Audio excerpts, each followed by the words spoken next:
নমস্কার বন্ধুরা, বিদ্যার্থীতে আপনাদের স্বাগত জানাই। আজকের আমাদের পলিটির নেক্সট লেকচার হচ্ছে সিটিজেনশিপের উপরে।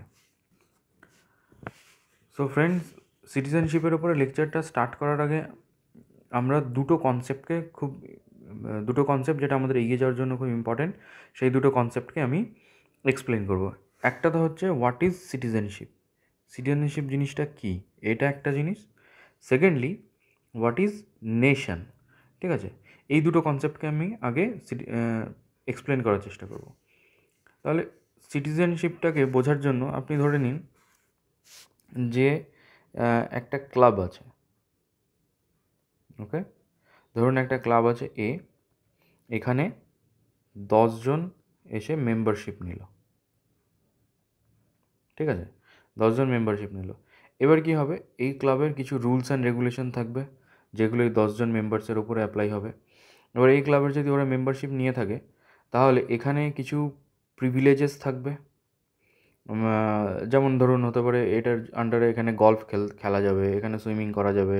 ঠিক আছে, এখানে রেস্ট এরিয়া থাকবে, এখানে ধরেন হতে পারে যে কোনো ফাংশন হলে পরে মেম্বারদেরকে কিছু প্রিভিলেজেস দেওয়া হবে, ইটিসি এরকম কিছু প্রিভিলেজেস থাকতে পারে। সে সমস্ত প্রিভিলেজেস এই 10 জনের উপরে অ্যাপ্লাই হবে। ঠিক আছে, সিটিজেনশিপটার কনসেপ্টটা অনেকটা ওরকম যে একটা যদি আমরা যে কান্ট্রিতে থাকছি সেখানে যদি আমরা সিটিজেন হই তাহলে কী হবে, সিটিজেনদের কিছু সেটস অফ রাইটস থাকবে। ঠিক আছে, কিছু অধিকার থাকবে যেটা তারা এই সিটিজেন হওয়ার জন্য তারা এনজয় করবে। আবার তাদের কান্ট্রির প্রতিও কিছু ডিউটি থাকবে, যেমন মেম্বারদের ক্লাবের প্রতি কিছু রেসপন্সিবিলিটিস থাকে, তেমনি সিটিজেনদেরও কি থাকবে, কান্ট্রির প্রতি কিছু রেসপন্সিবিলিটিস থাকবে। আবার যেমন এই ক্লাবের বেনিফিট যেমন বা প্রিভিলেজগুলো যেমন এই মেম্বাররাই কেবল এনজয় করতে পারবে, সেরকমভাবে সিটিজেন কিছু কিছু রাইটস থাকে যেগুলো শুধুমাত্র সিটিজেন্সরাই এনজয় করতে পারে। বা ধরেন কিছু কমন বেনিফিট থাকতে পারে যেটা সবার জন্য অ্যাপ্লিকেবল। ঠিক আছে, যারা মেম্বার নন মেম্বার তারাও হয়তো ইউজ করতে পারে, মাইনর কিছু জিনিস থাকবে। সেম ওয়েতে রাইটসের মধ্যে দুটো পার্ট থাকতে পারে, যে কিছু রাইটস শুধুমাত্র সিটিজেনদের জন্য অ্যাপ্লিকেবল হবে, কিছু rights citizen plus aliens or non citizens দুজনের জন্যই অ্যাপ্লিকেবল হবে, এরকমও থাকতে পারে। ঠিক আছে, যদিও ক্লাবের মেম্বারশিপ আর সিটিজেনশিপ দুটো এক নয়, কিন্তু আশা করি আপনারা অনেকটা সিমিলারিটি বুঝতে পেরেছেন। তাহলে এবার আমি টেকনিক্যাল ডেফিনেশনে আসি যে হোয়াট ইজ সিটিজেনশিপ। সিটিজেনশিপ মানে হচ্ছে full and equal membership of political community. ঠিক আছে, সেই পলিটিক্যাল কমিউনিটিটা কী হতে পারে, পলিটিক্যাল আইডেন্টিটি ফ্রম নেশন। এই পলিটিক্যাল কমিউনিটি কারা, যারা একটা নেশনহুডের জন্য একটা পলিটিক্যাল আইডেন্টিটি পাচ্ছে। ঠিক আছে, তাহলে এবার যখন নেশন ওয়ার্ড এলো তাহলে আমি আগে নেশন ওয়ার্ডটাকে ডিফাইন করে নিই, then I will go for citizenship. So what is nation? Nation দেখুন খুব রিসেন্ট এবং মডার্ন কনসেপ্ট। নেশনহুডের কনসেপ্ট আমরা মোটামুটি ফ্রেঞ্চ রেভলিউশন থেকে, মানে মডার্ন কনটেক্সটে আমরা যে নেশনটাকে চিনি সেটাকে আমরা ফ্রেঞ্চ রেভলিউশন থেকে ট্রেস ব্যাক করতে পারি। ঠিক আছে, ওখানেই তো প্রথম এরকম আইডিয়াসগুলো এলো যে একটা কান্ট্রি সে সভরেন হবে, তার সিটিজেনরা কিছু নিজস্ব রাইট এনজয় করবে। ঠিক আছে, এবং প্রত্যেকটা সিটিজেনের মধ্যে রাইটের ইকুয়ালিটি থাকবে। ঠিক আছে, এই সব জিনিসগুলো আসতে থাকে। তারপরে আস্তে আস্তে আমরা দেখব যেমন সাউথ আফ্রিকাতে যখন অ্যাপারথাইড গভর্নমেন্ট যায় তখন ইকুয়াল রাইটসের কথাগুলো কীভাবে আসে। ইনফ্যাক্ট উইদিন আ নেশন যখন বিভিন্ন সিটিজেনের মধ্যে রাইট সেম ছিল না, যেমন আমেরিকাতে ব্ল্যাকদের কথা মুভমেন্টগুলো যদি দেখি আমি, এই জিনিসগুলোকে আমরা যখন স্টাডি করবো তখন দেখবো যে সিটিজেনশিপ এবং নেশনহুড কীভাবে একে অপরের সাথে রিলেটেড। আচ্ছা, তাহলে নেশন, আমি যেটা বললাম নেশন বা রাষ্ট্র বলতে আমরা যেটা বুঝি সেটা হচ্ছে খুবই মডার্ন কনসেপ্ট বা কনসেপ্ট অফ রিসেন্ট। আর এটাতে আমরা কী বলবো, নেশন বলতে শুধুমাত্র টেরিটরি নয়, ভারত বলতে শুধুমাত্র ভারতের এই যে বাউন্ডারি আছে এই বাউন্ডারিটুকু নয়। ঠিক আছে, এর মধ্যে যারা রয়েছে তাদের কালচারাল আইডেন্টিটি, ঠিক আছে, শেয়ার্ড হিস্ট্রি। তাহলে কী কী আসতে হবে নেশন হতে গেলে, টেরিটোরিয়াল একটা স্পেস থাকবে, ইউনিক অর এমন একটা কালচার থাকবে which would be specific to that place. ঠিক আছে, আরেকটা হবে শেয়ার্ড হিস্ট্রি, একই রকমের হিস্ট্রি তারা শেয়ার করেছে। এই তিনটে জিনিস যদি থাকে তখনই সেই জায়গাটাকে নেশন বলে। যে কোনো নেশন যখন একসাথে হয় তখন তাদের মধ্যে এই ফ্যাক্টরসগুলো থাকে। একটা তো টেরিটোরিয়াল অ্যাসপেক্ট রয়েছে, তার সঙ্গে সঙ্গে একটা কালচারাল ইউনিটি থাকতে হবে এবং একটা শেয়ার্ড হিস্ট্রি থাকতে হবে। নাহলে যে কোনো দুটো পার্টকে একসঙ্গে রেখে দিলেই তারা কখনোই নেশন হয়ে যাবে না, ঠিক আছে? এই জন্য আমরা দেখি যে অনেক জায়গায় কী হচ্ছে, সেপারেটিজম স্টার্ট হয়ে যায় বা দুটো নেশন ভেঙে যায়, ঠিক আছে? আমি একটা খুব ভালো এক্সাম্পল আপনারা বলতে পারেন, দি ফরমেশন অফ পাকিস্তান। পার্টিশনের পরে যখন পাকিস্তান হলো, দুটো রয়েছে, একদিকে ওয়েস্টে অ্যান্ড ইস্টে। ইস্ট অ্যান্ড ওয়েস্ট পাকিস্তান একটা কান্ট্রি হিসেবে থাকতে পারলো না কেন? যতই তাদের টেরিটোরিয়াল একটা আইডেন্টিটি থাকলেও কালচারালি বোথ আর ডিফারেন্ট, ঠিক আছে? They had a common history, they had a territory, unique territory, but দুটোর মধ্যে কালচারাল ইউনিটি ছিল না, যার জন্য কী হয়, আলটিমেটলি দুটো দেশ আলাদা হয়ে যায়, ঠিক আছে? ওই জন্য এই তিনটে অ্যাসপেক্ট থাকা খুব ইম্পর্টেন্ট।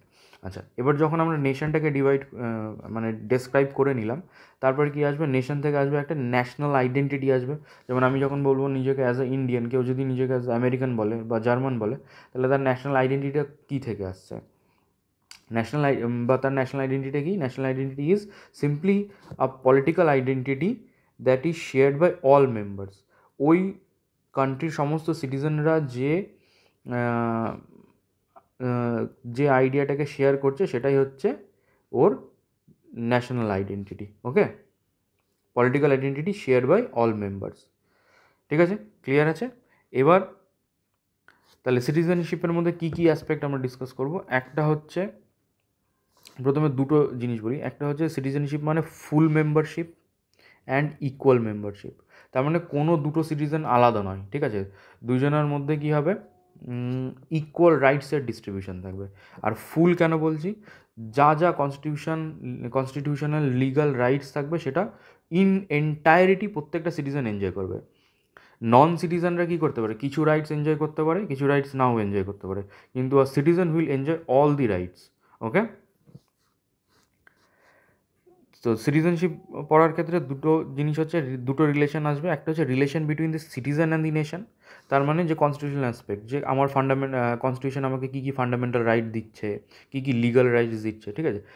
সেটা হলো সিটিজেন আর নেশনের মধ্যে, বা আমার অ্যাজ এ সিটিজেন নেশনের প্রতি কী ডিউটিস রয়েছে, ঠিক আছে? এই সমস্ত জিনিসগুলো চলে আসছে সিটিজেন অ্যান্ড নেশনের মধ্যেকার রিলেশন। আর আরেকটা রিলেশনে হচ্ছে সিটিজেন টু সিটিজেন রিলেশন। তার মানে আমার সোসাইটির প্রতি কী রেসপন্সিবিলিটি আছে, বা সোসাইটি থেকে আমার কী পাওয়ার আছে, ঠিক আছে? মানে আমি আমার ফেলো সিটিজেনদেরকে কীভাবে ট্রিট করবো, তাদের রাইটগুলোকে কীভাবে প্রোটেক্ট করবো, এইসব জিনিসগুলো আসবে সিটিজেন টু সিটিজেন রিলেশনের মতো, ঠিক আছে? আর কোনো কান্ট্রি যখন কোনো সিটিজেনকে সিটিজেনশিপ দেয়, তখন সে এটা ধরে নেয় যে they are the inheritors and trustees of the culture and natural resources of the country. তার মানে ইন্ডিয়ানরা কি, ইন্ডিয়ার যতগুলো ন্যাচুরাল রিসোর্স রয়েছে, ঠিক আছে, ইন্ডিয়ার যা কালচার রয়েছে, এইটার ট্রাস্টি অ্যান্ড ইনহেরিটারকে, সেটা হচ্ছে সিটিজেনরা। তার মানে এটাকে প্রোটেক্ট করার দায়িত্ব ইন্ডিয়ান সিটিজেনদের, এবং এটাকে এগিয়ে নিয়ে যাওয়ার দায়িত্ব ইন্ডিয়ান সিটিজেনদের, ঠিক আছে? আর নেশনহুডের অ্যান্ড সিটিজেনশিপের একটা খুব important theme is equality in rights. রাইটসের মধ্যে ইকুয়ালিটি থাকবে, ঠিক আছে? এখানে যখনই আমি ইকুয়ালিটি কথাটা বলছি, তখন মনে রাখতে হবে ইকুয়ালিটি মানে কিন্তু ইউনিফর্মিটি নয়, ঠিক আছে? ইকুয়ালিটি মানে ইউনিফর্মিটি নয়, ঠিক আছে? ইকুয়ালিটি মানে হচ্ছে রাইটসগুলো এমন থাকবে যাতে আমার আপলিফটমেন্ট করতে পারি এন্টায়ার সোসাইটিতে। যেমন যদি আমি একটা এক্সাম্পল দিয়ে বলি, ধরুন একটা রেস হচ্ছে, ঠিক আছে? এখান থেকে স্টার্ট হবে, এখানে গিয়ে এন্ড হবে। এই রেসটা যখন হবে, তখন ধরুন 4টে ক্যান্ডিডেট আছে, এ, বি, সি, ডি। এবার এর স্টার্টিং পয়েন্ট যদি এখানে হয়, বি এর যদি এখানে হয়, আর সি আর ডি এর জন্য এইখানে হলো, তাহলে কি হলো, এ অলরেডি একটা অ্যাডেড অ্যাডভান্টেজে আছে, ঠিক আছে? বা বি আর সি ধরুন এখানে, ডি হচ্ছে ধরুন এখানে, ঠিক আছে? তাহলে কী হলো, ডি রয়েছে আপনার ডিসঅ্যাডভান্টেজে, বি আর সি না অ্যাডভান্টেজে আছে না ডিসঅ্যাডভান্টেজে আছে, কিন্তু এ কী আছে, এ অনেকটা অ্যাডভান্টেজিয়াস পজিশনে রয়েছে। তাহলে কি হবে, obviously A wheel win the race, বা এর প্রতি আমরা কী হচ্ছে, এটা আনফেয়ার বায়াস রয়েছে, মানে একে আনফেয়ারভাবে জেতানোর চেষ্টা করা হচ্ছে, আর ডিকে কী করা হচ্ছে, আনফেয়ারভাবে হারানোর চেষ্টা করা হচ্ছে, এরকম টাইপের একটা রয়েছে। তো আমাদের সোসাইটিতেও কী থাকে, এরকম অনেক ইনইকুয়ালিটিস থাকে, ঠিক আছে। এই জিনিসগুলোকে দূর করাটা হচ্ছে নেশনের কাজ। তাহলে ওই জন্য কী করা হয়, ওই জন্য দেখবেন রিজার্ভেশনের কনসেপ্ট এসছে, ঠিক আছে। রিজার্ভেশনের কনসেপ্টটা কেন এসছে? রিজার্ভেশনের কনসেপ্ট এই জন্য এসছে যে অনেক সেঞ্চুরি ধরে কিছু কিছু মানুষ রয়েছে যারা কী হচ্ছে, অনেক পিছিয়ে পড়ে রয়েছে, ঠিক আছে। এবার তাদেরকে আপলিফ্ট যদি করতে হয়, তাহলে আমাকে কী করতে হবে, তাদেরকে একটা লেভেল প্লেয়িং ফিল্ড দিতে হবে, আমাকে একটা লেভেল প্লেয়িং ফিল্ড দিতে হবে। এবার এই লেভেল প্লেয়িং ফিল্ড আমি কী করে দিতে পারি, তখন এই রিজার্ভেশনের কনসেপ্ট হয়ে যায়, মানে পজিটিভ ডিসক্রিমিনেশন, এগুলোকে বলা হয় পজিটিভ ডিসক্রিমিনেশন। এগুলোর ব্যাপারে আমরা ডিটেলে যখন ফান্ডামেন্টাল রাইটস চ্যাপ্টারটা পড়বো তখন আমরা আরও ডিটেলে পড়বো, ঠিক আছে। তো এই পজিটিভ ডিসক্রিমিনেশনগুলো করতে হয়, পজিটিভ ডিসক্রিমিনেশন বা পজিটিভ রাইটসগুলো দিতে হয়। দেওয়ার কারণটা কি, কারণ যাতে আমার যারা পিছিয়ে রয়েছে তারা যেন একটা লেভেল প্লেইং ফিল্ড পায়, ঠিক আছে। আশা করি বোঝা গেল। মনে রাখবেন যে ইউনিফর্মিটি মানে ইকুয়ালিটি মানে ইউনিফর্মিটি নয়, ঠিক আছে। ইকুয়ালিটি মানে এখানে সবাইকে একটা ইকুয়াল পজিশানে আনা, ইকুয়াল অপরচুনিটি দেওয়া, ওকে।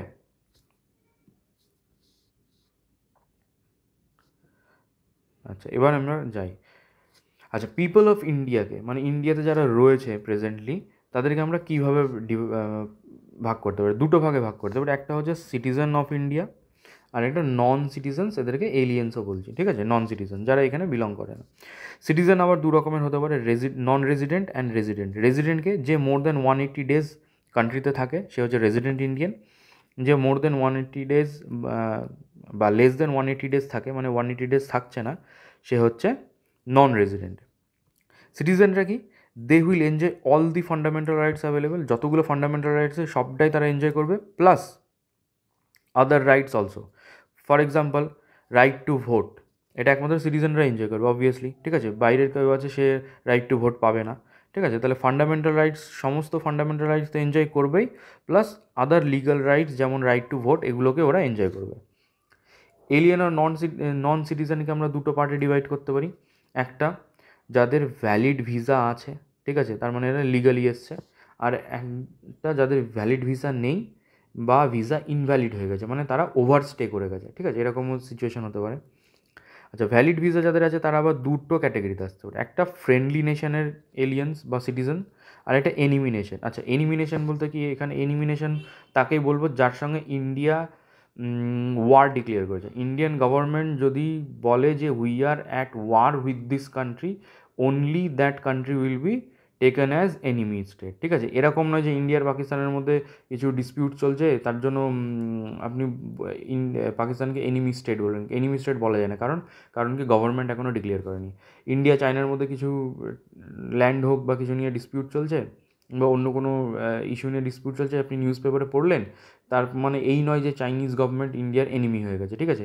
এনিমি তখনই বলবো যখন ইন্ডিয়ান গভর্নমেন্ট প্রেস রিলিজ করে বা কিছুভাবে জানাবে যে we are at war with this state, hence it is enemy state, ঠিক আছে। তাহলে এরা কী করে, এরা অনলি নেগেটিভ রাইট এনজয় করে, ঠিক আছে। যদি এনিমি স্টেট হয় তারা নেগেটিভ রাইটস তো এনজয় করবে, কিন্তু ডিটেনশনের যে রাইট সেটা তারা পাবে না, ঠিক আছে। আচ্ছা, নেগেটিভ অ্যান্ড পজিটিভ রাইটস আমি একটু পরে বলছি।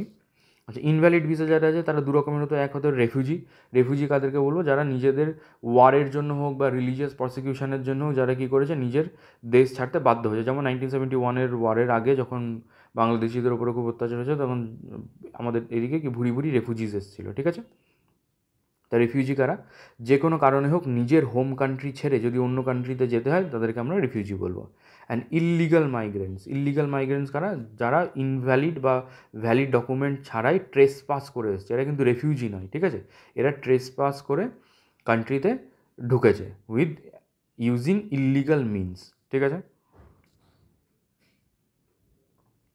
বা এমনও হতে পারে কেউ ধরো ভিসা নিয়ে এসেছিলো, ভ্যালিড ভিসা ছিল তার কাছে, এবার ভিসাটা ধরলাম আমি 6 মান্থের ছিল, এখন সে 7 মান্থ ধরে রয়েছে, মানে 6 মান্থের স্টেটাকে সে ওভারস্টে করে গেছে।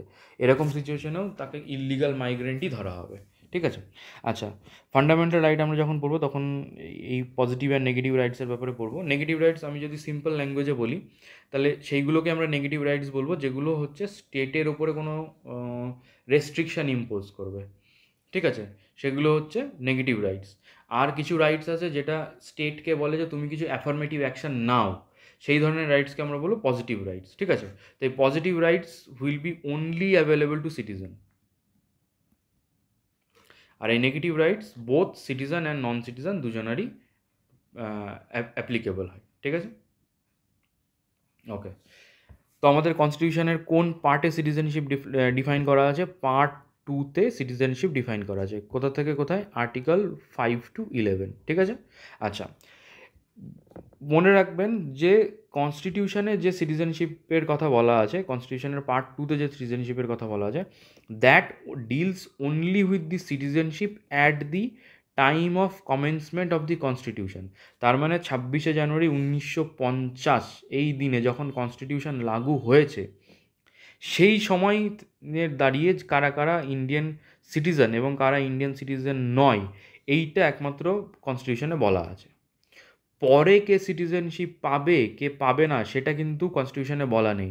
সেটা পাওয়ারটা কাকে দেওয়া হয়েছে? Power to make law is delegated to parliament. বলা হয়েছে যে parliament will make law regarding citizenship. কত নম্বর আর্টিকেলে আছে? আর্টিকেল 11। আর্টিকেল 11-এ পার্লামেন্টকে কনস্টিটিউশন পাওয়ার দিয়েছে যে সাবসিকুয়েন্টলি পরে কে সিটিজেনশিপ পাবে কে সিটিজেনশিপ পাবে না, কীভাবে সিটিজেনশিপ নেওয়া হবে, কীভাবে লস অফ সিটিজেনশিপ হবে, সেই ব্যাপারে পুরো ল কে বানাবে? পার্লামেন্ট বানাবে, ঠিক আছে। আর সিটিজেনশিপটা কোন লিস্টে আছে? ইউনিয়ন লিস্টে আছে, এন্ট্রি 17, ঠিক আছে। আমরা জানি 3টে লিস্ট হয়, ঠিক আছে। 3টে লিস্ট কী কী? একটা ইউনিয়ন লিস্ট, একটা কনকারেন্ট লিস্ট, একটা স্টেট লিস্ট। এটাতে শুধুমাত্র সেন্টার ল বানাতে পারে, এটাতে স্টেট অ্যান্ড সেন্টার দুটোই বানাতে পারে, এটাতে শুধু স্টেট বানাতে পারে। তো এটা ইউনিয়ন লিস্টের মধ্যে সিটিজেনশিপ আছে। তার মানে parliament has only the parliament has the power to make law for citizenship. মনে থাকবে, ঠিক আছে। তাহলে দুটো জিনিস আমি এখানে ক্ল্যারিফাই করলাম। একটা, যে কনস্টিটিউশনের পার্ট 2-তে যে সিটিজেনশিপের কথা বলা আছে সেখানে কিন্তু কে সিটিজেন হবে, কে কীভাবে পাবে, এগুলো নেই, ঠিক আছে। অনেক মিসকনসেপশন ঘোরে, যেমন সিএ এনআরসি, এগুলো কনস্টিটিউশন থেকে সিএ এনআরসি আনলো বা সিটিজেনশিপ অ্যামেন্ডমেন্ট একটা অ্যামেন্ড করলো মানে কনস্টিটিউশন অ্যামেন্ড হয়ে গেছে, এরকম নয়। আলাদা একটা অ্যাক্ট আছে যেটাকে বলা হয় citizenship amendment act, citizenship act of 1955, ওইটাতে চেঞ্জেস হয়েছে। আমি সিটিজেনশিপের পার্ট 2 যে লেকচারটা আনবো তাতে আমি সিটিজেনশিপ অ্যাক্টটাকে ডিফাইন করবো এবং সিএ এনআরসি আর এনপিআর এই ইস্যুগুলোকে ডিসকাস করব। কনস্টিটিউশনের পার্ট 2-তে যে 5 থেকে 11 এই আর্টিকেলগুলোর মধ্যে যে সিটিজেনশিপের কথা বলা হয়েছে সেটা হচ্ছে যখন কনস্টিটিউশন ইমপ্লিমেন্ট হয়েছে, তার মানে 26শে জানুয়ারি 1950, ওই দিন দাঁড়িয়ে কারা কারা ইন্ডিয়ান সিটিজেন সেইটাকে ডিফাইন করা হয়েছে পার্ট 2-তে। ওকে, তাহলে আগে যাই।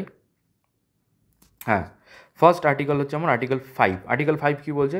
সিটিজেনশিপ টু পিপল ডমিসাইল, ওয়ার্ডটা কি? ডমিসাইল অফ ইন্ডিয়া, তার মানে যারা ইন্ডিয়াতে রয়েছে, অলরেডি রিসাইড করছে, অর বর্ন ইন ইন্ডিয়া বা ইন্ডিয়াতে জন্মেছে, either of parents born India, মাতা এবং পিতার মধ্যে কেউ একজন যদি ইন্ডিয়াতে জন্ম নিয়ে থাকে, or resident for more than 5 years prior to commencement of the constitution. তার মানে কনস্টিটিউশন যেদিন লাগু হয়েছে তার 5 বছর আগে থেকে যদি তারা ওখানে রেজিডেন্ট হয়ে থাকেন ইন্ডিয়ার, তাহলে তারা কী হবে? আন্ডার আর্টিকেল 5 সিটিজেনশিপ পেয়ে যাবে। আর্টিকেল 6 কী বলছে? আর্টিকেল 6 বলছে he or parents or grand parents born in India, হয় সে বা তার প্যারেন্টস বা তার গ্র্যান্ড প্যারেন্টস যদি ইন্ডিয়াতে জন্ম নিয়ে থাকে এবং migrated to India before 19 July 1948, এর আগে যদি তারা ইন্ডিয়া থেকে মাইগ্রেট করে থাকে, ঠিক আছে। কেম আফটার 6 months, হ্যাঁ, আচ্ছা, মাইগ্রেট করে থাকে, যদি কেউ মাইগ্রেট করে থাকে তাকে ইন্ডিয়াতে চলে এসেছিলো মানে এই ডেটের আগে যদি কেউ চলে এসে তাকে দেওয়া হবে, ঠিক আছে। আর একটা হচ্ছে যে পরে যদি এলো তাদের কী কেস হবে? পরে যদি এলো তাদের কী হবে? একটা 6 month ওয়েটিং পিরিয়ড দেওয়া হয়েছিল অ্যান্ড তারপরে তাদেরকে একটা অথরিটির কাছে রেজিস্টার করতে বলা হয়েছিল, then they will get the citizenship. আর এটা হচ্ছে আর্টিকেল 7। আর্টিকেল 7-এ কী বলছে? Migrated to Pakistan after 1 March 1947, ঠিক আছে। এর পরে যদি কেউ পাকিস্তানে মাইগ্রেট করে থাকে, মানে তার মানে ইন্ডিয়াতে ছিল, তারা পাকিস্তানে মাইগ্রেট করে গেছে, তখন তাদেরকে ইন্ডিয়ান সিটিজেন ধরা হবে না। কিন্তু এরকম হতেই পারে যে কেউ গেল পাকিস্তানে, কিন্তু তার মনে হলো না এখানে সে মাইগ্রেট করে চলে গেছিলো, কারণ দেশভাগের টাইম আপনারা জানেন যে খুব ফ্লাক্স হচ্ছিলো, মানে দুদিক থেকে দুদিকে লোকজন যাওয়া, অ্যান্ড খুব one of the greatest tragedy of history was the partition of India. ঠিক আছে, যখন পার্টিশন হয়েছিল, মানে এটাও আমাদের কি বলবো একটা নেগেটিভ সাইড, যে আমাদেরকে পার্টিশনের হিস্ট্রিটা সেভাবে পড়ানোই হয় না স্কুল লেভেলে কোনো দিনই। It was one of the most dreaded tragedy, যেটাকে ভালোভাবে পড়ানো হয় না।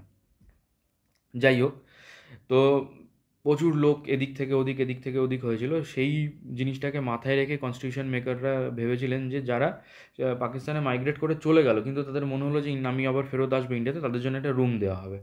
তো তখন কী করলো, যারা পাকিস্তানে 1 মার্চ 1947 পরে গেছে, তাদেরকে Indian citizen, they are not Indian citizen, ঠিক আছে, তাদেরকে ইন্ডিয়ান সিটিজেন বলা হচ্ছে না। কিন্তু তারা যদি আসে তাহলে তাদেরকে একটা পারমিট দেওয়া হবে, and they will be allowed to enter, ঠিক আছে, একটা পারমিটের আন্ডারে তাদেরকে আসতে দেওয়া হবে। আসার পরে they will become ordinary resident for 6 months, তাদেরকে 6 মাস একটা অর্ডিনারি রেজিডেন্ট হিসেবে থাকতে হবে, ঠিক আছে, অর্ডিনারি রেজিডেন্টের মতো। Then they will be given citizenship, 6 মাস থাকলেই তাকে কী করা হবে, সিটিজেনশিপ দেওয়া হবে। Next is article 8। আর্টিকেল 8 হচ্ছে কেউ বা তার প্যারেন্টস বা তার গ্র্যান্ড প্যারেন্টস যদি বর্ন ইন ইন্ডিয়া হয়, কিন্তু বর্তমানে অর্ডিনারি রিজাইডিং আউটসাইড ইন্ডিয়া, এমন হতে পারে যে ইন্ডিয়ার বাইরে সে যদি রিজাইড করে থাকে, আর যদি ইন্ডিয়ান এমবেসির সঙ্গে সে যদি রেজিস্ট্রেশন করিয়ে নেয়, তাহলে তাকে কী করা হবে, ইন্ডিয়ান সিটিজেনশিপ দিয়ে দেওয়া হবে, ঠিক আছে। আচ্ছা, আর্টিকেল 19 কী বলে, আর্টিকেল 19 প্রহিবিটস ডুয়াল সিটিজেনশিপ, ঠিক আছে, আমাদের ইন্ডিয়ান কনস্টিটিউশনে ডুয়াল সিটিজেনশিপ নেই, ঠিক আছে। এখানে কি বলছে, a person voluntarily acquiring the citizenship of other country not to be Indian citizen, কেউ যদি ইচ্ছাকৃতভাবে অন্য দেশের সিটিজেনশিপ নিয়ে নেয়, তার ইন্ডিয়ান সিটিজেনশিপ তৎক্ষণাৎ শেষ হয়ে যাবে, ঠিক আছে। ইন্ডিয়ান গভর্নমেন্ট কোনো দিনই ডুয়াল সিটিজেনশিপ দেয় না, ঠিক আছে। সে যদি অন্য কোনো, যে ধরুন আমি আজকে যদি ইউএস সিটিজেনশিপ নিয়ে নিই, তাহলে কী হবে, আমার ইন্ডিয়ান সিটিজেনশিপ চলে যাবে। এটাও মনে রাখবেন, এটাও কিন্তু আর্টিকেল 9 প্রিভেন্টস ডুয়াল সিটিজেনশিপ, কিন্তু এটাও কিন্তু ওই কমেন্সমেন্ট অফ কনস্টিটিউশনের টাইমকারই কথা বলছে। পরে সিটিজেনশিপ অ্যাক্ট 1955-এ সমস্ত ডিটেলসগুলো দেওয়া আছে যে কীভাবে সিটিজেনশিপের লস হতে পারে, ঠিক আছে, সেই প্রভিশনগুলোর মধ্যে এটাও লেখা আছে। কিন্তু যদি প্রাইমারিলি এমসিকিউতে আসে যে which article prevents dual citizenship, আপনার অ্যান্সার আর্টিকেল 9ই দেবেন। আচ্ছা, নেক্সট ইজ আর্টিকেল 10। আর্টিকেল 10 কি বলছে, a citizen of India will be deemed to be citizen of India unless disqualified, ঠিক আছে। তার মানে এটা বেসিক্যালি কী হচ্ছে, কন্টিনিউয়াস অফ রাইটস, মানে আমি যদি এখন সিটিজেন অফ ইন্ডিয়া থাকি, আনলেস আমাকে কোনো আদার প্রভিশন দ্বারা যদি ডিসকোয়ালিফাই না করা হয়, তাহলে I will enjoy being citizen, ঠিক আছে। তার মানে আমার যত অ্যাজ এ সিটিজেন যে রাইটগুলো থাকবে, সেই রাইটগুলো অলওয়েজ প্রেজেন্ট থাকবে, ঠিক আছে। এবার বলতে পারেন যে কীভাবে ডিসকোয়ালিফাই হতে পারে, সেগুলো আমরা সিটিজেনশিপ অ্যাক্টের মধ্যে পড়ব, ওকে। অ্যান্ড লাস্টলি আর্টিকেল 11, যেটা আগেও আমি বলেছি, যে parliament has the power to make law for citizenship. সিটিজেনশিপের উপরে ল বানানোর পাওয়ার কার আছে, একমাত্র পার্লামেন্টের আছে। এই পাওয়ারটাকে ইউজ করে পার্লামেন্ট কী করেছে, সিটিজেনশিপ অ্যাক্ট 1955 বানিয়েছিল। আচ্ছা, আর সিটিজেনশিপ দেওয়ার নোডাল মিনিস্ট্রিকে মিনিস্ট্রি অফ হোম অ্যাফেয়ার্স, মানে হোম মিনিস্ট্রি, ঠিক আছে। হোম মিনিস্ট্রি হচ্ছে নোডাল এজেন্সি। সিটিজেনশিপ অ্যাক্টের অনেকগুলো অ্যামেন্ডমেন্ট হয়েছে, 1992, 2004, 2019, সেইগুলোকে আমি নেক্সট লেকচারে করব, কারণ আমি চাইছিলাম না যে একসাথে সব হয়ে যাক, তাহলে একটু হেভি হয়ে যেত। আমি চাইছি নেক্সট লেকচারে আপনাদেরকে সিটিজেনশিপ অ্যাক্টের বিভিন্ন প্রভিশন, ঠিক আছে, সিটিজেনশিপ অ্যাক্টের বিভিন্ন প্রভিশন বলতে কী করে সিটিজেনশিপ পাবে, অ্যাকুইজিশন, ঠিক আছে, অ্যাকুইজিশন কী করে পাবে, টার্মিনেশন কী করে হবে, ঠিক আছে, কী করে সিটিজেনশিপ যাবে, বা লস অফ সিটিজেনশিপ বলতে পারেন। টার্মিনেশন বলবো না, কারণ আরও অনেক ওয়ার্ডস ওখানে আছে, টার্মিনেশনও তার মধ্যে একটা, লস অফ সিটিজেনশিপ, ঠিক আছে। সেকেন্ড হচ্ছে NPR, national population register, NRC, national register of citizen, ঠিক আছে।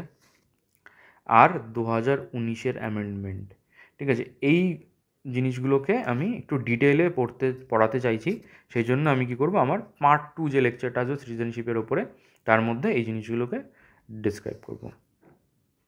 সো ফ্রেন্ডস, আশা করি আপনাদের লেকচার ভালো লেগেছে। ফলো আস আমাদের চ্যানেলটাকে সাবস্ক্রাইব করবেন এবং আমরা চেষ্টা করব রেগুলার বেসিসে আপনাদেরকে ভিডিওগুলো প্রোভাইড করার। ঠিক আছে, আমার ফার্স্ট টার্গেট পলিটিটার সাবস্টেন্সিয়াল পার্টে হয়ে গেলে আমি আবার ইকোনমিটাও স্টার্ট করব। সো যুক্ত থাকবেন। মাঝে অনেক দিন লেকচার দেওয়া হয়নি, কারণ আমি কিছু নিজস্ব একটু ট্রেনিংস অ্যান্ড এক্সেট্রা এগুলোতে একটু বিজি ছিলাম, আমি দিতে পারিনি। হোপফুলি আমাদের এই লেট হওয়াটাকে আপনারা ক্ষমা করবেন এবং আমাদের সঙ্গে যুক্ত থাকবেন, এবং আমি আপনাদের প্রমিস করছি যে নেক্সট থেকে খুব কুইক ওয়েতেই ভিডিওগুলো, মানে একটা রেগুলারিটি মেনটেন করে আমরা ভিডিওগুলো দিতে থাকবো, যাতে আপনাদের বিভিন্ন এক্সামগুলোতে হেল্প হয়। ওকে, তো এই কোর্সের বেনিফিট কারা নিতে পারবেন? যারা স্টেট গভর্নমেন্টের যে কোনো রকমের এক্সাম দিচ্ছেন এবং সেন্ট্রাল গভর্নমেন্টেরও যে এক্সামগুলো দিচ্ছেন, তারা সকলেই এটার বেনিফিট নিতে পারেন। Okay friends, thank you.